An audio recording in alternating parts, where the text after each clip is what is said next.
कि आपने जाति पर वोट देकर देख लिया, आपने हिंदू मुसलमान बनकर वोट देकर देख लिया, आपने नाली गली अनाज के लिए वोट देकर देख लिया, मंदिर मस्जिद के लिए वोट देकर देख लिया, मोदी लालू नीतीश प्रशांत किशोर के लिए वोट देकर देख लिया। अब एक बार अपने बच्चों के लिए वोट करो। औरंगाबाद में प्रशांत किशोर ने की अपील, बच्चों की पढ़ाई और रोजगार के लिए करे वोट। जनसुराज अभियान के संस्थापक प्रशांत किशोर ने औरंगाबाद में जनसभा को संबोधित करते हुए बिहार के लोगों से भावनात्मक अपील की। उन्होंने कहा कि राज्य के मतदाताओं को इस बार अपने बच्चों के भविष्य को ध्यान में रखकर वोट करना चाहिए। प्रशांत किशोर ने कहा है कि पिछले 3 सालों से हम जो संदेश दे रहे हैं वही दोहराना चाहता हूं। इस बार अपने बच्चों के लिए वोट करें, उनकी पढ़ाई और रोजगार के लिए वोट करें। ऐसा बिहार बनाइए जहां 14 नवंबर के बाद किसी बच्चे को 10-12 हजार रुपए कमाने के लिए अपना घर परिवार छोड़कर बाहर न जाना पड़े। उन्होंने आगे कहा कि छठ पर्व के दौरान हर साल प्रवासी बिहारी लोगों को घर लौटने में भारी परेशानी झेलनी पड़ती है। ऐसी व्यवस्था बनाइए कि आने वाले समय में बिहार के बच्चों को रोजगार के लिए बाहर ना जाना पड़े। उन्होंने जोड़ा,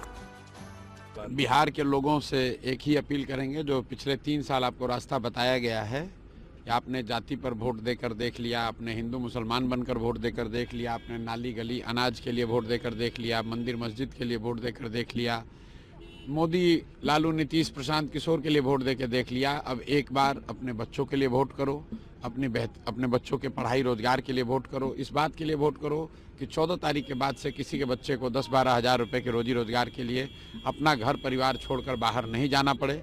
जो छठ में लोगों को कष्ट हुआ है, हर साल होता है। लाखों बच्चे, लाखों युवा जानवरों की तरह ट्रेन में, बस में कितनी तकलीफ से वापस घर आते हैं और 10 दिन 15 दिन घर पे रहने के बाद उनको फिर वापस मायूस होकर जाना पड़ता है अपने परिवार का भरण पोषण करने के लिए। तो इस बार ऐसी व्यवस्था बनाइए कि आपके बच्चों को वापस बिहार से बाहर नहीं जाना पड़े।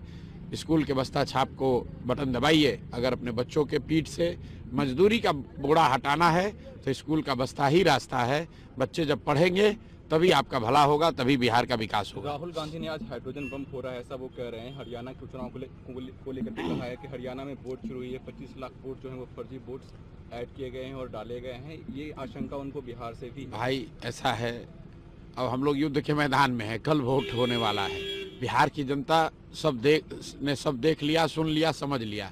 अब निर्णय का समय है। अगर सही बटन लोग दबाएंगे तो बिहार में सही व्यवस्था बनेगी। अगर लोगों ने फिर से गलती की, जाति धर्म, 5 किलो अनाज, नाली गली, 10 हजार रुपये के लालच में पड़ के वोट दे दिया, तो अगले 5 साल इसी भ्रष्टाचार वाली व्यवस्था में रहना पड़ेगा। आपके बच्चों को बाहर मजदूरी करने जाना पड़ेगा। आपके बच्चों के लिए यहाँ पढ़ाई नहीं होगी।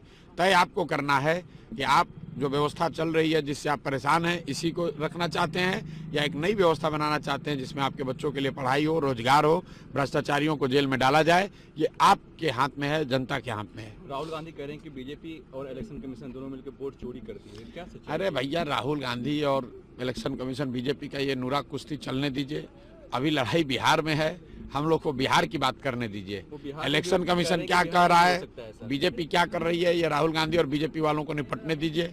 मोदी जी आएंगे, राहुल गांधी को गाली देंगे, राहुल गांधी आएंगे, मोदी को गाली देंगे।